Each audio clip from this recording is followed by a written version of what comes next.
الحمد لله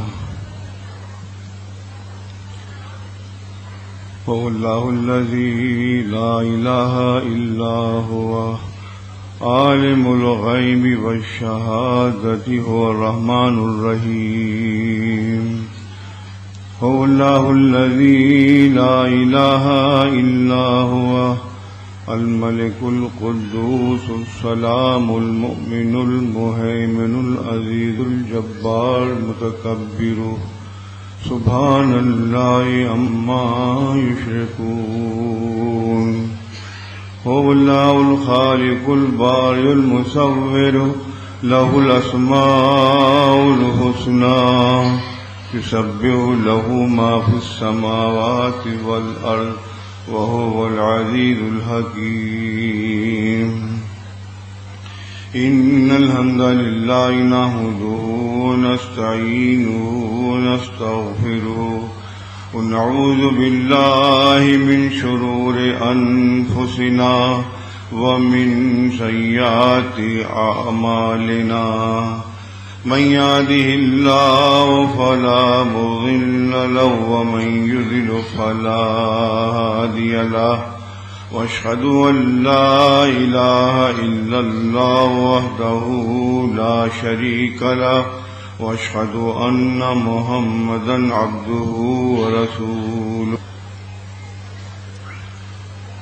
اللهم صل على محمد وعلى آل محمد كما صليت على إبراهيم وعلى آل إبراهيم إنك حميد مجيد اللهم بارك على محمد وعلى آل محمد كما باركت على إبراهيم وعلى آل إبراهيم إنك حميد مجيد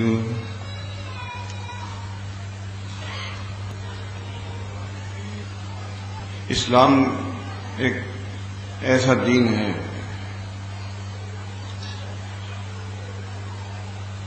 کہ کسی زمانے میں بالکل ختم، کہیں پر بھی اسلام کا پرچار نہیں تھا.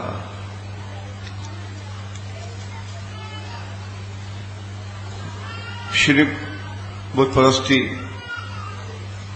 علماء پرستی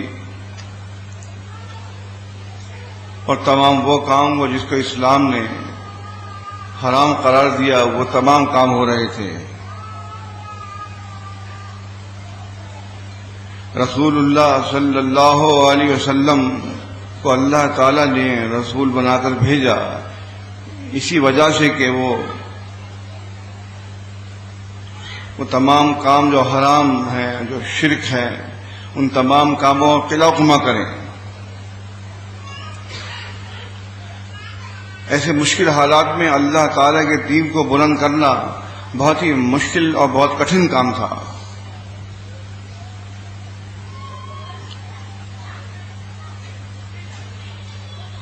اللہ تعالیٰ نے اس کی مثال قرآن مجید میں دی.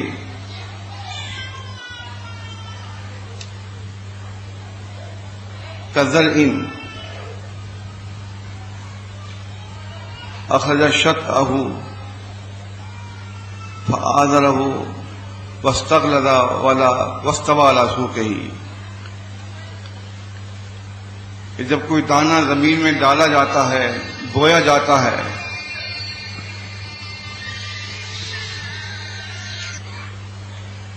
تو وہ دانہ جب زمین میں بویا جاتا ہے تو اس کی سوئی نکلتی ہے سب سے پہلے.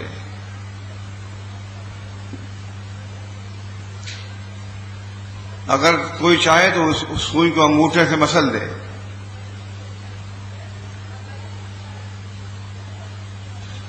کیونکہ اللہ تعالیٰ نے قرآن مجید کے اندر یہ مثال بیان کی جو ابھی آپ کے سامنے آیت پڑھی اور نظیر صاحب نے، محمد رسول اللہ والذین معه اشداء الکفار رحماء بینہم. محمد اللہ کے رسول ہیں اور جو لوگ ان کے ساتھ ہیں وہ آپس میں رحیم اور کافر پر سخت. اصل میں یہ چیز یہاں سے شروع ہو رہی ہے کہ اللہ تعالیٰ نے اللہ کے رسول صلی اللہ علیہ وسلم کو رسول بنایا.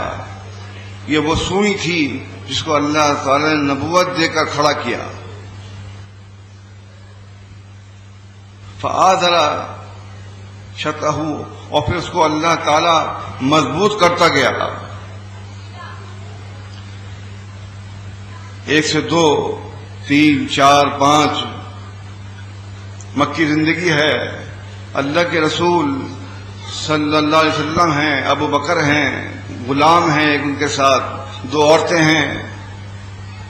ایسی مشکل حالات میں اللہ کے نبی صلی اللہ علیہ وسلم کا اسلام کو پیش کرنا ان کے سامنے کہ جو کھلم کھلا بت پرست تھے، بہت ہی جان جوکھو کا کام.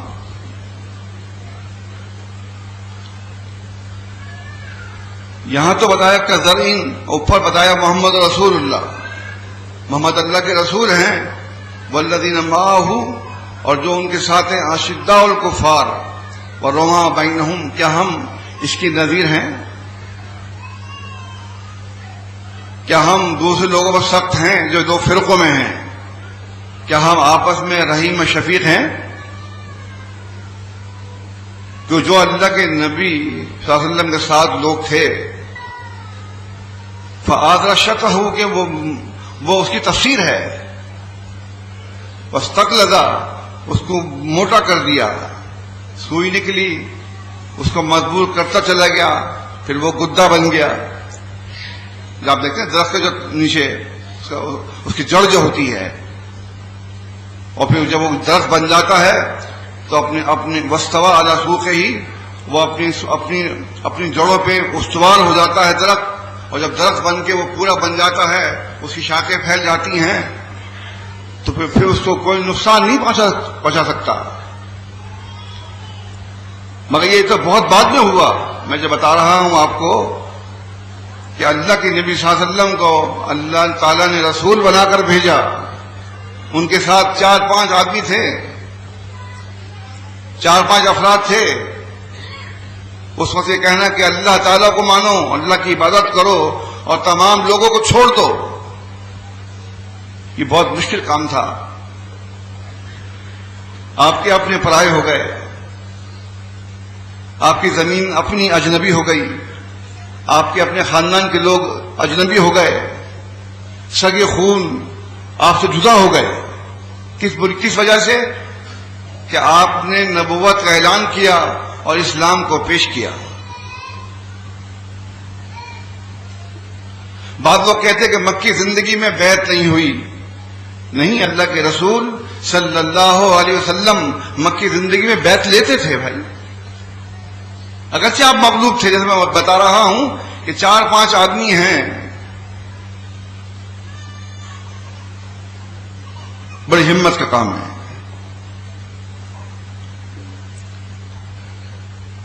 حضرت ضماد رضی اللہ تعالیٰ عنہ جو ایک قبیلے کے سردار ہیں، ان کے ہاتھ میں اللہ نے شفا دی، بیماروں کو صحیح کر دیا کرتے تھے. جو لوگ ہوتے مجنون دیوانے ان کو صحیح کر دیا کرتے تھے، جن پہ کوئی آصیب ہوتا ان کو صحیح کر دیا کرتے تھے. جب مکہ میں آئے تو ذکر سنا کہ ایک شخص ہے محمد، ان کو جنون ہو گیا ہے. تو انہوں نے ان کا پتہ پوچھا کہ وہ کدھر ہیں، تو کوئی پتہ نہیں بتاتا تھا. کہ اگر ہم نے پتہ بتا دیا اور کفار و قریش کو معلوم ہو گیا تو ہماری تو خیر نہیں ہے. تو بتا دیں اس طرح سے، وہ اس طرف جاتے ہیں، وہاں ادھر جا کے دیکھیں، ادھر ملیں گے آپ کو. وہ اتنا ڈر تھا. ابو ذر رضی اللہ تعالیٰ عنہ تو جب یہ خبر پہنچی کہ مکہ میں کوئی شخص ہے جس نے دعوی نبوت کیا ہے، تو وہ اپنا گھر چھوڑ کے مکہ میں آئے معلومات کرنے کے لیے کہ وہ بات صحیح ہے یا ایسے ہی ہے. تو یہ وہ زمانہ تھا، یہ وہ حالت تھی کہ آپ جب اس کو سنیں گے اور دیکھیں گے، اور آپ نے پڑھا ہوگا کہ کتنا کٹھن اور کتنا مشکل وقت تھا کہ ابو ذر رضی اللہ تعالیٰ عنہ ایک مسجد میں لیٹے ہوئے ہیں، کسی سے پوچھ نہیں سکتے، ڈرتے ہیں. علی رضی اللہ تعالیٰ عنہ گزرتے ہیں 2-3 دن، وہ دیکھتے ہیں کہ یہ مسافر ہے، کیونکہ اجنبی آدمی جو ہوتا ہے غریب الوطن وہ سب جگہ پہچانا جاتا ہے. تو ابو ذر رضی اللہ تعالیٰ عنہ کو دیکھا دو تین مرتبہ، تو علی رضی اللہ عنہ نے کہا کہ شاید اس کو اس کی منزل نہیں ملی۔ پھر تیسرے دن پوچھا کہ خیریت تو ہے، آپ کہاں سے آئے ہیں، کیوں مکہ کے اندر آئے ہیں؟ چھوٹا سا تھا شہر مکہ اس زمانے میں۔ انہوں نے کہا اگر تم مجھے وعدہ دو تو میں تمہیں بتاتا ہوں کہ میں مکہ میں کیوں آیا ہوں۔ ان کا ہاں میرا وعدہ، میں کسی کو نہیں بتاؤں گا۔ کہنے لگے میں نے سنا ہے یہاں پر کوئی صحابہ ہیں جو کہتے ہیں کہ میں نبی ہوں، کیا آپ مجھے اس کا پتہ بتا سکتے ہیں؟ انہوں نے کہا کہ آپ صحیح جگہ پر پہنچ گئے، کہنے ایسا کریں آپ میرے پیچھے پیچھے آ جائیں، اگر میں کہیں خطرہ محسوس کروں گا تو میں ایسے کھڑا ہو جاؤں جیسے میں پیشاب کر رہا ہوں یا جوتی صحیح کر رہا ہوں، لیکن تم چلتے رہنا، تم رک مت جانا۔ اتنا خوف کا عالم تھا، آپ دیکھیں۔ تو اسی زمانے میں حضرت ضماد جو تھے وہ بھی آئے اور ان کو بتایا، تو وہ پہنچے اور کہا کہ یا محمد، اللہ تعالیٰ نے میرے ہاتھ میں بڑی شفا دی ہے، میں نے سنا ہے کہ آپ دیوانے ہو گئے ہیں، آپ مجنون ہو گئے ہیں، کیا ہے آپ کیا کہتے ہیں؟ اللہ کے رسول صلی اللہ علیہ وسلم نے فرمایا ان الحمد للہ نحمدہ ونستعینہ ونستغفرہ ونعوذ باللہ من شرور انفسنا ومن سیئات اعمالنا من یهده اللہ فلا مضل له ومن یضلل فلا هادی له واشهد ان لا الہ الا اللہ وان محمدا عبدہ ورسولہ اما بعد۔ جب یہ خطبے کے کلمات پڑھے تو وہ بہت سمجھدار تھے ضماد، ان کے کان کھڑے ہو گئے، ان کی تمام دماغ کی شریانیں کھل گئیں۔ انہوں نے کہا کہ اے محمد دوبارہ تو پڑھیں یہ کلمات۔ آپ نے دوبارہ پڑھ کے بتایا ان الحمد للہ نحمدہ ونستعینہ۔ اس نے پھر پڑھیے کلمات، پھر تیسری مرتبہ پڑھ کے بتائے۔ انہوں نے کہا کہ میں نے کاہنوں کے کلام سنے ہیں، میں نے شاعروں کے کلام سنے ہیں، لیکن میں نے ایسا کلام کہیں نہیں سنا۔ واللہ یہ کلام تو ایسا ہے جو سمندر کی تہ چھو رہا ہے۔ دیکھیے بات یہ ہے کہ جو آدمی بھی حق کی تلاش میں نکلتا ہے اور اس کو حق کی تلاش ہو تو اللہ تعالیٰ اس کی مدد کرتا ہے، کیونکہ ان کے ذہن میں یہ بات تھی کہ وہ شاید دیوانے ہیں تو مجنون ہیں، پتہ نہیں کون صاحب ہیں، لا میں ایسے جیسے میں اور لوگوں کا علاج کرتا ہوں میں ان کا بھی علاج کروں گا۔ علاج کرنے گئے تو ان کا علاج ہو گیا۔ انہوں نے کہا کہ اے محمد اپنا ہاتھ بڑھائیے تاکہ میں آپ کے ہاتھ پر اسلام کی بیعت کر لوں۔ اللہ کے رسول صلی اللہ علیہ وسلم نے ان کی بیعت لی۔ آپ نے فرمایا کہ اے ضماد کیا آپ اپنی قوم کی بیعت نہیں کرو گے؟ میں کہا میں اپنی قوم کی بیعت بھی کرتا ہوں۔ تو معلوم کیا ہوا کہ اللہ کے رسول صلی اللہ علیہ وسلم جس زمانے میں مغلوب تھے، آپ کے ہاتھ میں نہ اقتدار تھا، نہ حکومت تھی، نہ غلبہ، نہ طاقت، کچھ بھی آپ کے پاس نہیں تھا، لیکن آپ نے مکی زندگی میں بیعت لی۔ اس کا مطلب ہے کہ بیعت کی بڑی اہمیت ہے۔ اللہ اور رسول اس بات کو بخوبی جانتے ہیں کہ جب تک آپ ہاتھوں میں ہاتھ نہیں دیں کہ بیعت کا اقرار نہیں کریں گے آپ جماعت المسلمین میں نہیں آ سکتے۔ تو ضماد رضی اللہ تعالیٰ عنہ بیعت کر کے آپ نے فرمایا کہ میں ابھی مغلوب ہوں، واپس چلے جاؤ۔ احمد میں الفاظ آئیں یہ، جب دیکھو کہ میں غالب ہو گیا ہوں تو واپس آ جانا۔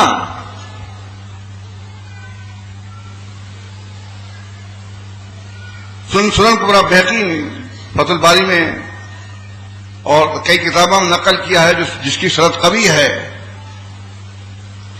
جابر رضی اللہ تعالیٰ عنہ بیان کرتے ہیں مکث رسول اللہ صلی اللہ علیہ وسلم بمکہ 10 سنین، اللہ کے رسول صلی اللہ علیہ وسلم مکہ میں 10 سال رہے۔ یعنی کہ بعض موقع پہ ایسا ہوتا ہے، یہ قاعدہ ہے عرب کا، کہ جو چھوٹا ہنسا ہے اس کو حذف کر دیتے ہیں، بڑا بتا دیتے ہیں. مطلب ویسے آپ کی 13 سال ہیں، لیکن یہاں پر 10 سنین کہہ کے 10 سال کہا ہے، لیکن اصل میں 13 سال رہے ہیں آپ مکہ کے اندر. کہتے ہیں رحلا الیہ منا 70 رجلا، ہم میں سے 70 آدمی آپ کی طرف نکلے. اور بہتی سنن کبرا میں ہے، مجموع الزوائد میں نقل کیا علامہ حسوی نے کہ وہ لوگ وہاں الگ الگ نکلے، 4 5 6 کے، اور بیت العقبہ میں جا کے جمع ہو گئے. اتنا خوف کا عالم تھا کہ ایک ساتھ 70 آدمی سفر نہیں کر سکتے تھے. پوچھتے مکہ والے کہاں جا رہے ہو جمع ہو کر، اس لیے وہ الگ الگ نکلے وہاں سے مکہ سے، اور وہاں جا کر کیونکہ وہ بتاتے ہیں کہ وَوَعَدْنَاهُ بِبَيْتِ الْعَقَبَةِ، یہ بیت العقبہ اولا ہے. دو بیتیں ہوئی ہیں، ثانی اور اولا. یہ اولا کی بات کر رہا ہوں میں آپ کو. وہ لوگ جمع ہو گئے عقبہ کے مقام پر جا کر. انہوں نے کہا اے اللہ کے رسول صلی اللہ علیہ وسلم علامہ نبائیوں کا اب آپ ہم سے کس بات پر بیعت لیں گے؟ مطلب ہم تو آپ سے بیعت کر چکے ہیں پہلے،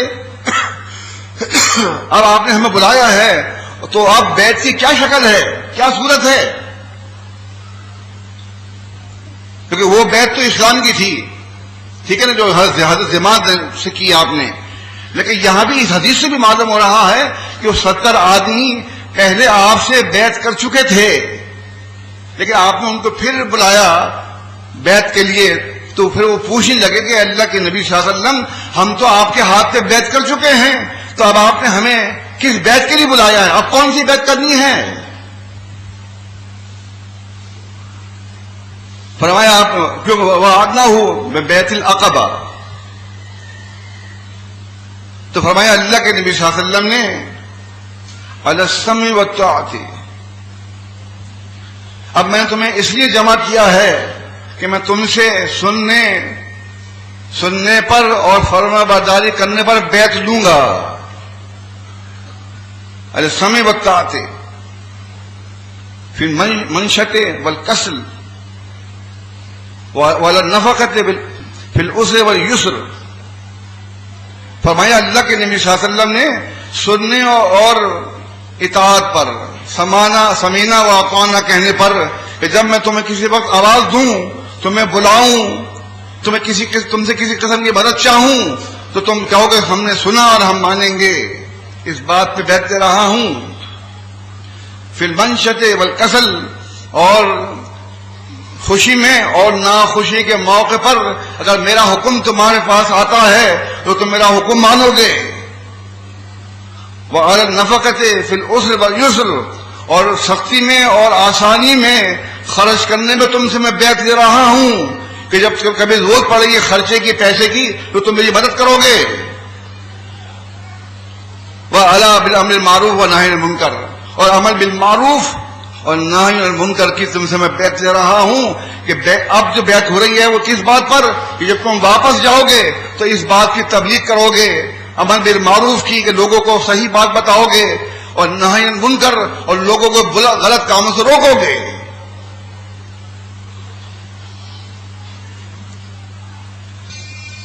ولا ان تنصرونی اذا قدمت علیکم یثرب،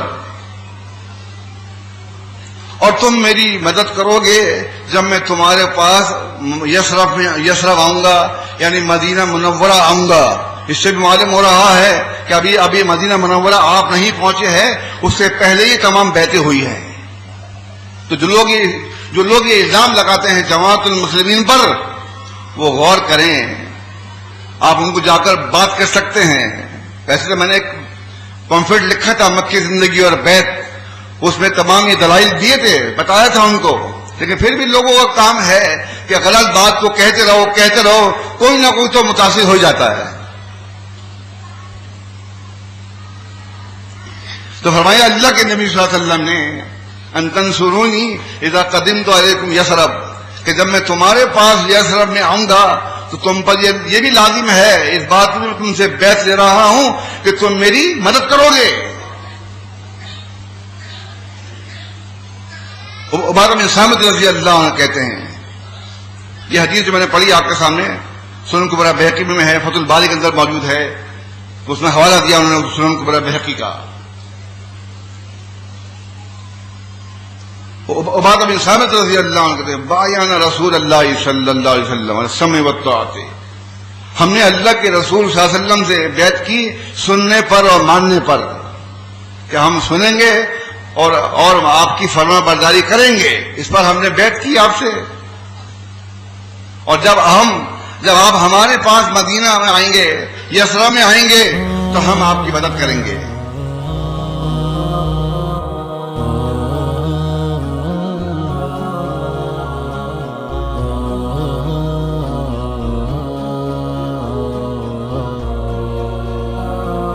إلهنا